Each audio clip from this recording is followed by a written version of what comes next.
राधे राधे, जय जय श्री राधे। आप सभी के हृदय विराजमान मेरे प्यारे प्रभु को प्रणाम।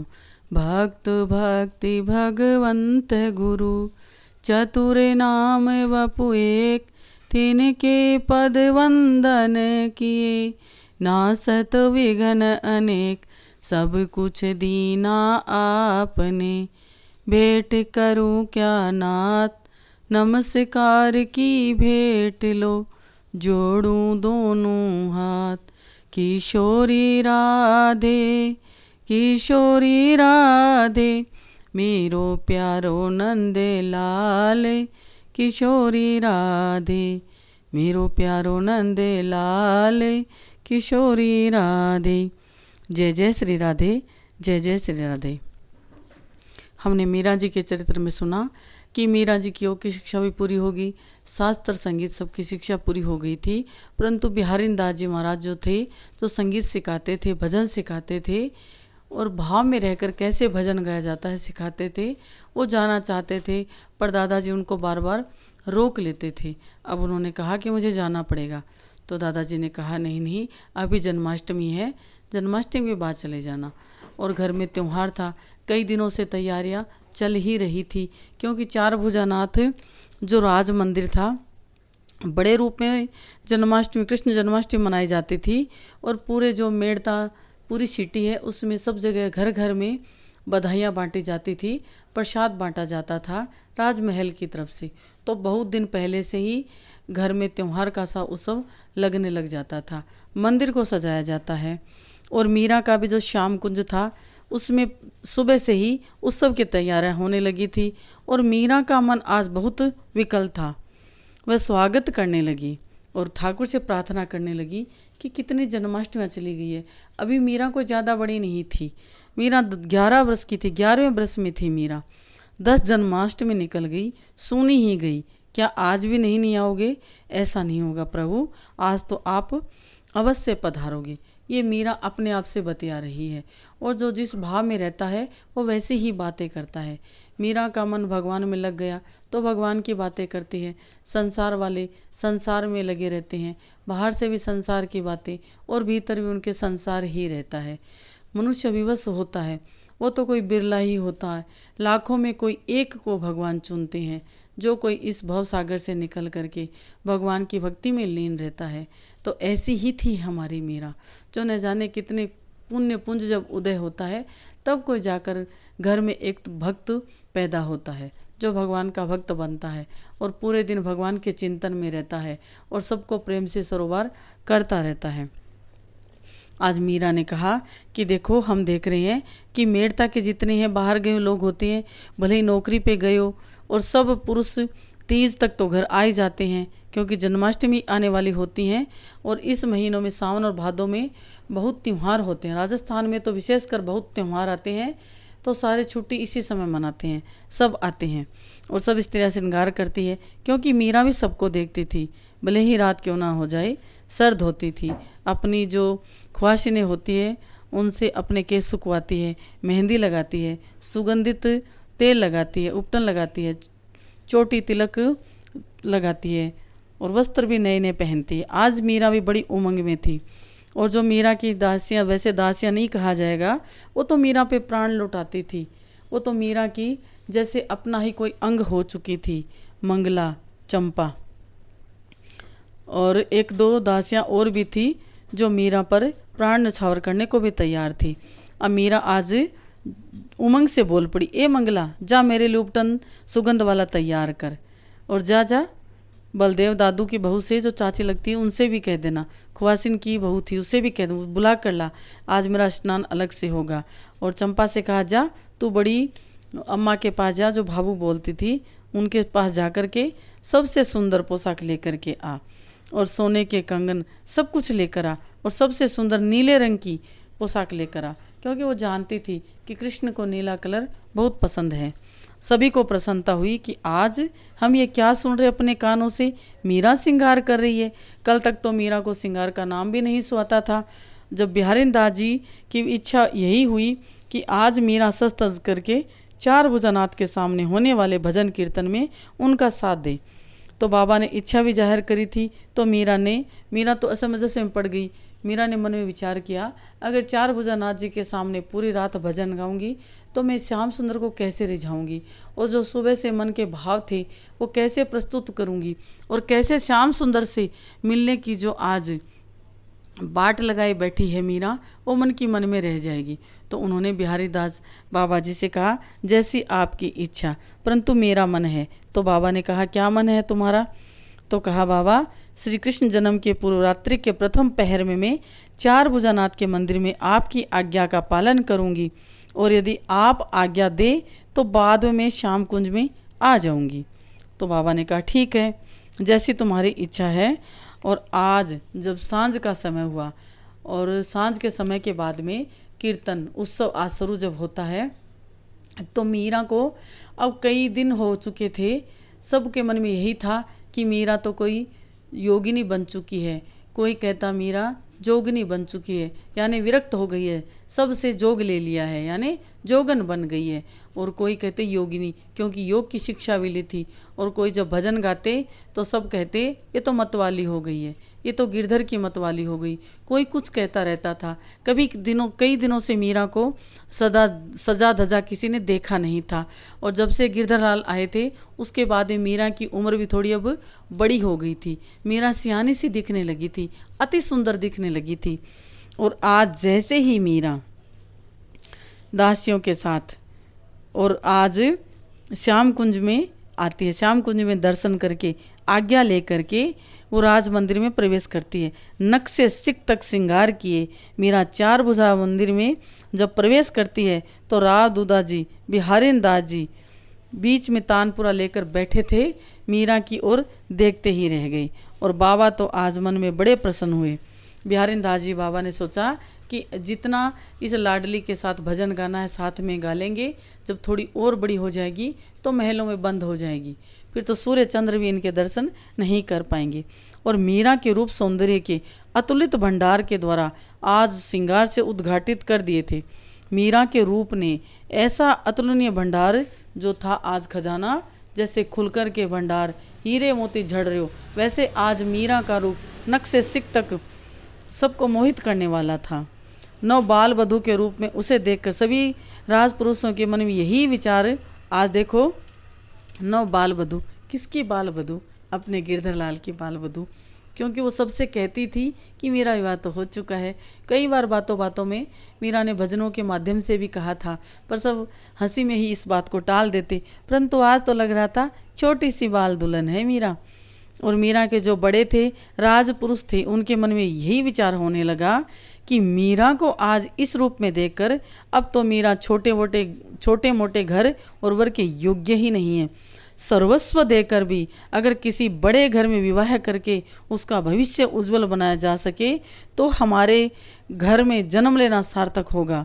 और वीरमदेव जी तो आज मीरा के रूप को देखकर चकित हो गए। जो ताया जी थे, बड़े ताऊ जी थे, वो मीरा से बड़ा प्रेम करते थे। उन्होंने मन में निश्चय कर लिया कि हिंदुआ सूर्यवंश की पुत्र वधू पद के लिए ही बनी है और मीरा के लिए वही स्थान उचित होगा। अब तुमने अपने संगीत के द्वारा सेवा करो। बाबा बिहारी दास जी ने आज्ञा दी और सारे के सारे मीरा के ऊपर अपने पूरे प्राण न्यौछावर करके चार भुजानाथ से प्रार्थना कर रहे थे कि कहीं मीरा को किसी की नज़र ना लगे। और मीरा जी ने उठकर अपने गुरुदेव को प्रणाम किया। फिर चार भुजानाथ जी और दादू जी जो बड़े दादा थे सबको प्रणाम करके यथास्थान बैठकर तानपुरा उठाया और अपनी ऐसी कोमल मधुर वाणी से और अपनी इन अंगुलियों से कुछ क्षणों में तारों पर फिसलती रही। और फिर मीरा गाती है। पहले तो मीरा वही गाती हैं जो उनके नैनों में बस गए थे। बसो मोरे नैनन में नंदलाल, बसो मेरे नैनन में नंदलाल, मोहनी मूरत सांवरी सूरत, नैना बने विशाल, बसो मोरे नैनन में नंदलाल, बसो मोरे नैनन में नंदलाल। पहले तो मीरा जी ने ये पद गाया, कहा मेरे नैनों में बसो नंदलाल। और फिर मीरा जी ने जो अपने जो घर पर आते संतों के द्वारा, भक्तों के द्वारा, और जो कथाओं में जिन्होंने मीरा ने सुना था कि किन किन की आपने नैया पार लगाई और किन किन को आपने तारा और किन किन के आप कहाए, ये बातें आज मीरा चार भुजानाथ के सामने कह रही है। सुन लीजियो विनती मोरी, मैं शरण गही प्रभु तोरी, तुम तो पतिक अनेक उघारे और भव सागर से तारे उधारे।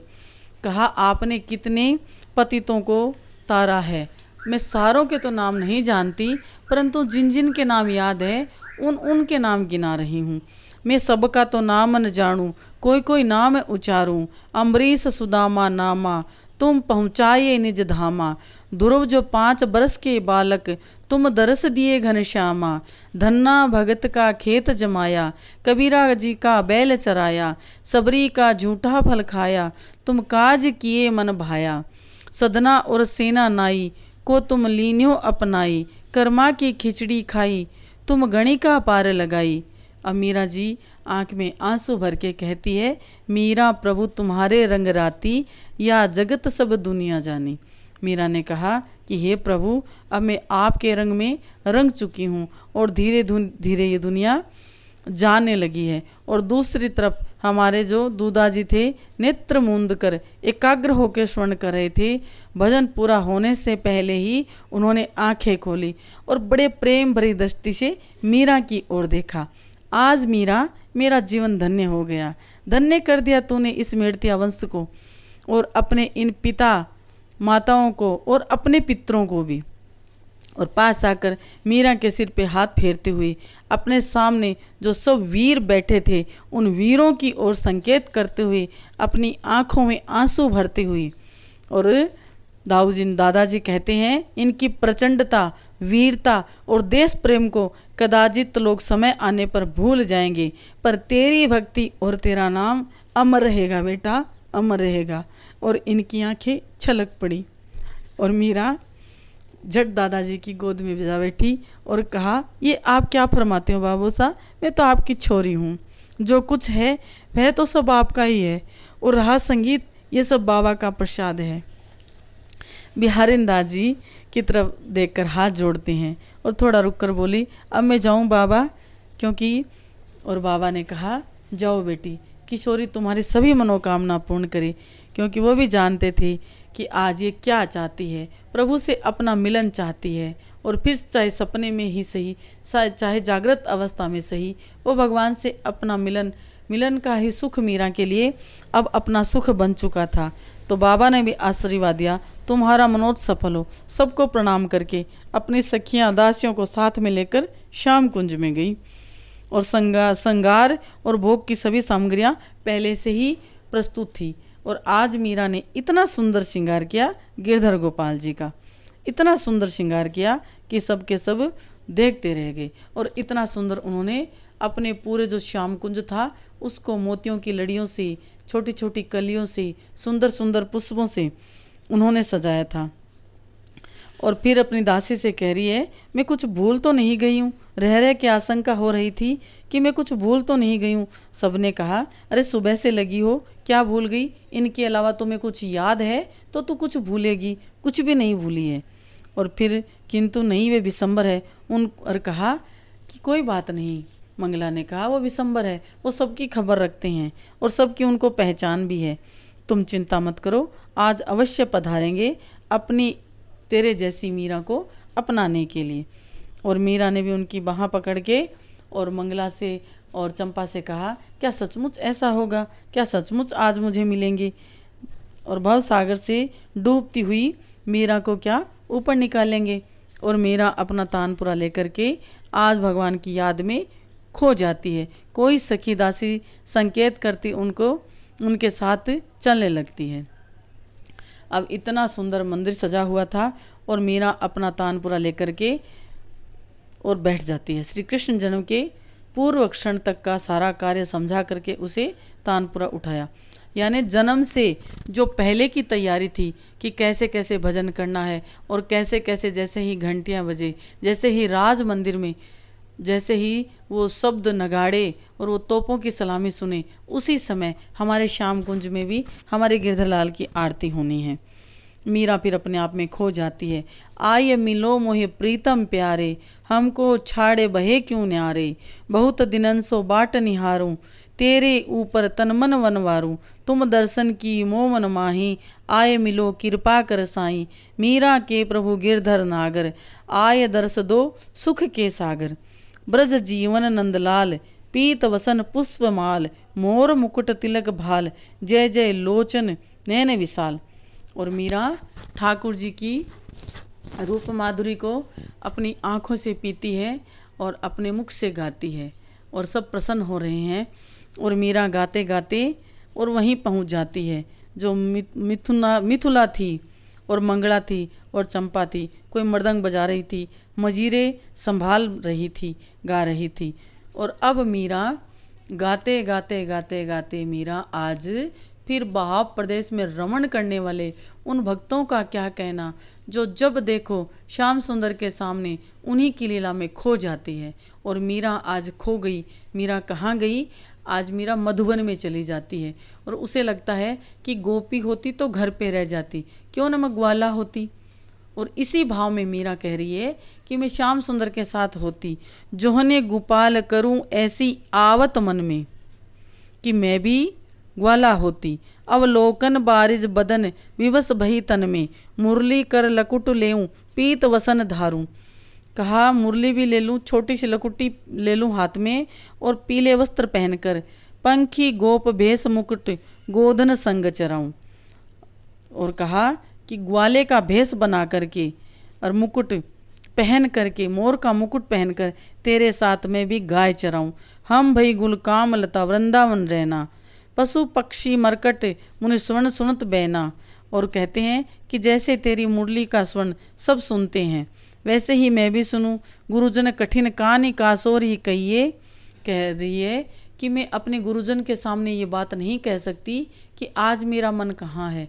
गिरधरलाल से मिलने के लिए आज मैं ग्वाला बन गई, क्योंकि कब शाम होगी और कब रात होगी तब तुम पधारोगे। इससे अच्छा है कि काश मैं ही ग्वाला होती और तेरे संग गाय चराती। मीरा प्रभु गिरधर मिली, ऐसे ही रहिए।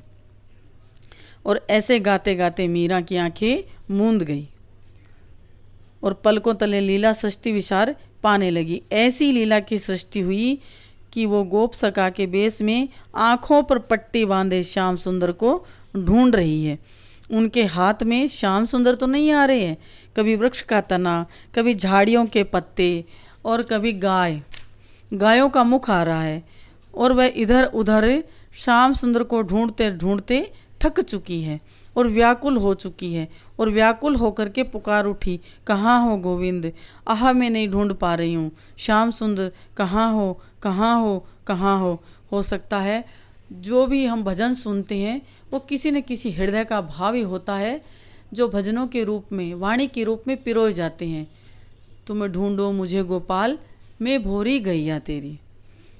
और जैसे ही मीरा अपने श्याम सुंदर को ढूंढती हुई व्याकुल होकर के, थक हार करके कहीं बैठ जाती है और बैठ करके पुकार रही है, घन श्याम चले आओ, घन श्याम चले आओ, गोविंद चले आओ, गोपाल चले आओ, हे मुरलीधर माधव नंदलाल चले आओ।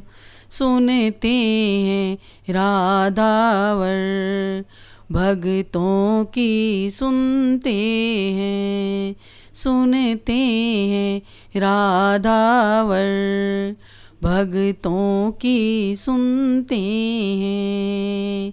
अब आकर के भगवन दुनिया को दिखा देना, तुम भक्तों के भगवन आकर के दिखा देना। गोविंद चले आओ, गोपाल चले आओ। हे मुरलीधर माधव, हे मुरलीधर माधव, नंदलाल चले आओ, गोविंद चले आओ, गोपाल चले आओ। उसी समय मीरा ने देखा जैसे सूर्य चंद्रमा भूमि पर उतर आए हैं और उस महाप्रकाश के मध्य में शांत ज्योति स्वरूप मोर मुकुट पीताम्बर धारण किए सौंदर्य इतने सुंदर, श्याम सुंदर सामने खड़े मुस्कुरा रहे हैं। वो इतने सुंदर है, उनके नैन इतने सुंदर हैं और हृदय को मथ देने वाली दृष्टि, वो कोमल अरुण अधर, पल्लव बीच में तनिक उठी हुई सुघड़, इतनी सुंदर उनकी नासिका है, केंद्र विशाल वक्षस्थल है और इतनी सुंदर लंबी लंबी भुजाएं हैं। और कहते हैं, मीरा कह रही है, इतनी सुंदर उनकी जंघाएं कि शोभा, जंघाएं तो शोभा की खान है, पिंडलियाँ और नुपुर मंडित चारों चरण, इतने सुंदर उनके चरण हैं और उनमें नुपुर पहन रखे हैं, घुंघरू बांध रखे हैं। और एक दृष्टि में जो देखा और देखा जा सका, और फिर तो दृष्टि तीखी धार कटार से उन नेत्रों में ही उलझ के रह गई। क्या हुआ, क्या देखा, कितना समय लगा, कौन जाने। समय तो बेचारा प्रभु और उनके प्रेमियों के मिलन के समय प्राण लेकर भाग छूटा।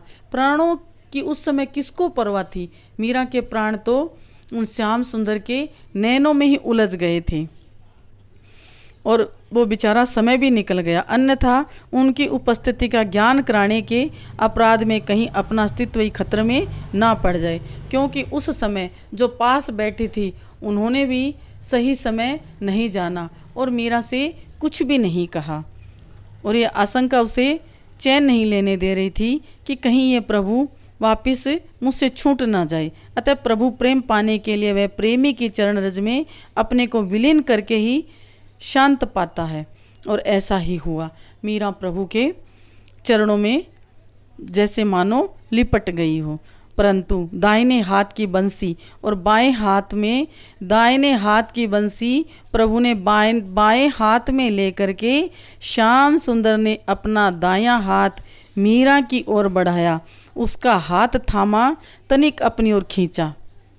अब जैसे ही ठाकुर जी ने अपनी ओर मीरा को खींचा तो मीरा प्राणहीन, जैसे काठ की कठपुतली होती है उसमें प्राण थोड़ी होते हैं, उसे जो अंगुली पर नचाने वाला जैसे खींचे वो उधर ही चली जाती है। प्राणहीन पुतली की भांति उसके वक्षस्थल पर आ गिरी। और ठाकुर जी पूछते हैं, इतनी व्याकुल क्यों हो, क्या मैं कहीं तुमसे दूर था? मैं तो तुमसे कहीं दूर था ही नहीं। और अपना कपोल उनके मस्तक पर टिकाकर इतने प्यारे मधुर सुर में भगवान ने पूछा। और भगवान की वाणी कैसी, इतनी प्यारी वाणी है कि एक बार कोई सुन ले तो मुर्दा भी जिंदा हो जाता।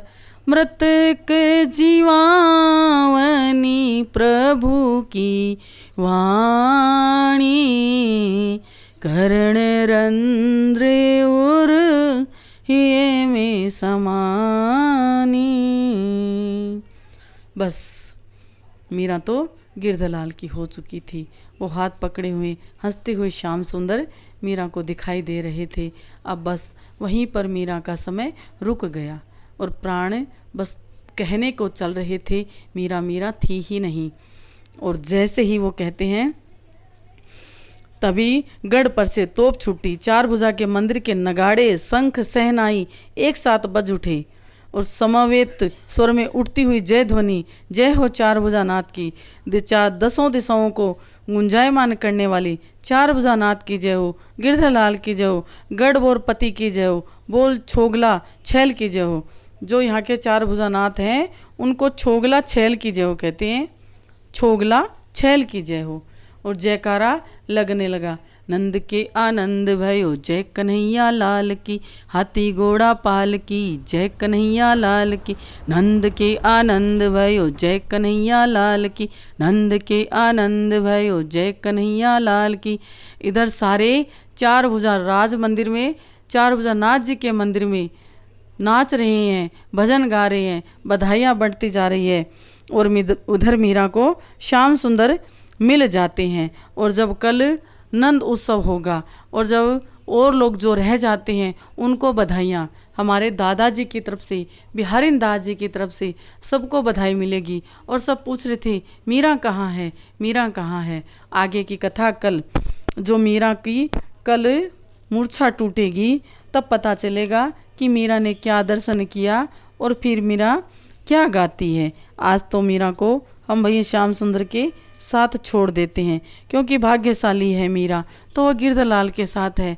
हम तो उनका जो भजन गा करके, भक्तमाल का सुख यही तो है, जितनी देर भक्तमाल की कथाएं में रहते हैं, इस दुख रूपी संसार को भूल करके थोड़ी देर के लिए ही सही हम उन भक्तों की शरण में रहते हैं, उन भगवान की शरण में रहते हैं। यही अपना सौभाग्य मानकर इस कलिकाल में लीला का चिंतन किया जाता है और भक्तमाल गाई जाती है और भक्तमाल सुनी जाती है। इस तपते हृदय को थोड़ी देर के लिए शांति मिले, वो शांति आगे का जीवन और चलाने के लिए काफ़ी होती है। इसीलिए भक्तमाल गाते रहो और प्रभु को अपने अपने प्यारे भक्तों की लीला सुनाते रहो। शायद कृपा करके प्रभु हमें भी अपना ले और हमारा भी ये जन्म मरण का बंधन छूट जाए। इसीलिए मीरा जी का चरित्र और नरसिंह जी का चरित्र इतना पवित्र, वैसे तो हर चरित्र पावन है, परंतु इनके चरित्र को जब सुनते हैं तो लगता है मीरा के आसपास ही कहीं हम हैं। जैसे नरसिंह जी की कथा चलती तो लगता कि नरसिंह जी के तो गिरधर नरसिंह के साथ हैं, शायद हम भी कहीं इधर उधर हो।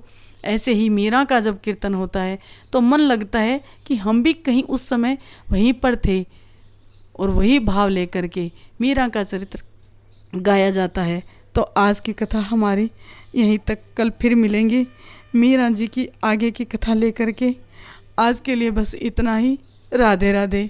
मीरा के गिरधर गोपाल की जय, मीरा के गिरधर गोपाल की जय, मीरा के गिरधर लाल की जय। राधे राधे।